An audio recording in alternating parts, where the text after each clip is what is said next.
the Panasonic G7. A camera that you can pick up for the cost of a night out and get a producer's footage that looks like it should be on a proper film set. Look, I'm gonna keep it all the way 1,000 with you. This camera is sick. Seriously, whoever's responsible for bringing this camera out or who invented it, if I ever see you in a club getting problems, I got you, man. I'm with you, okay?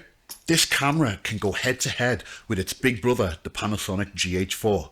Yeah, you can connect the GH4 to an external recorder and get 10-bit footage, and you get a little bit more slow motion at about 96 frames per second, and that's mainly about it.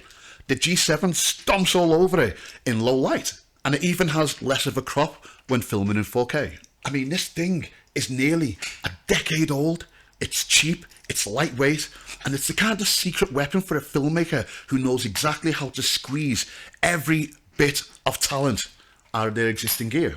So, why is this camera's bullet still massive? Well, everybody's so obsessed these days with the big specs, aren't they? Full frame monsters, 300 frames per second, log, raw, 17K, 12K, 8K, 5K. Just pack it in, okay?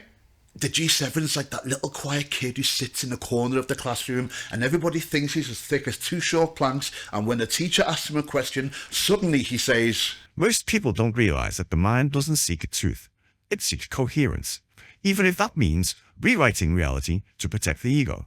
And everyone's speechless. G7.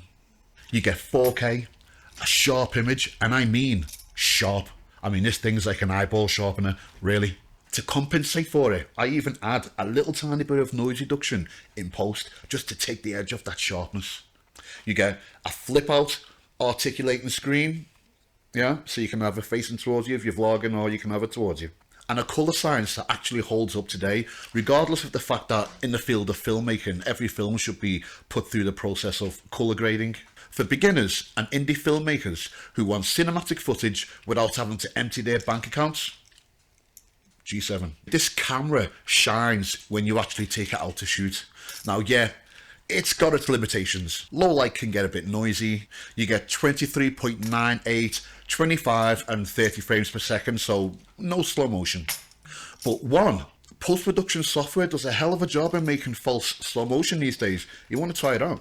Two, folk used to and can rent certain cameras specifically for their high frame rate, just for that certain shot footage that they wanted for that film. And three, you know, I can't even remember the last time I used slow motion in one of my films. Okay, the codec isn't tailored for editing, but I think with computers that people are editing on these days, they can all handle H.264, no problem.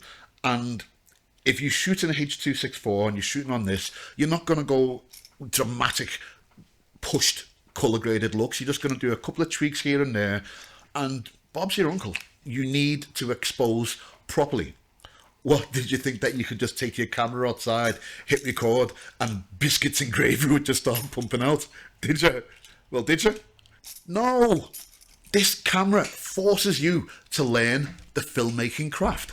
You need to learn how to light a scene, to compose a shot, to think and plan before you hit record. Now that there is the key to great footage. And once you've got all of those variables locked down, the G7 punches way above its weight.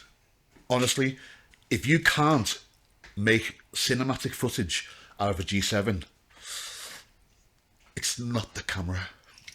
So, who's this camera for? Now, this isn't me pretending that the G7 can beat modern cameras in their image quality, but it's all day comparable. I'm not going to go on about the onboard sound because what you want to try and do is get used to recording the sound externally. That being said, it does have a built-in microphone, which is absolutely amazing for scratch and syncing up audio from other sources later on. And if you want to, you can buy yourself a preamp, have it connected to the camera, plug it in, record the sound straight in, biscuits and gravy. What the G7 does is give you an insanely affordable gateway into proper filmmaking.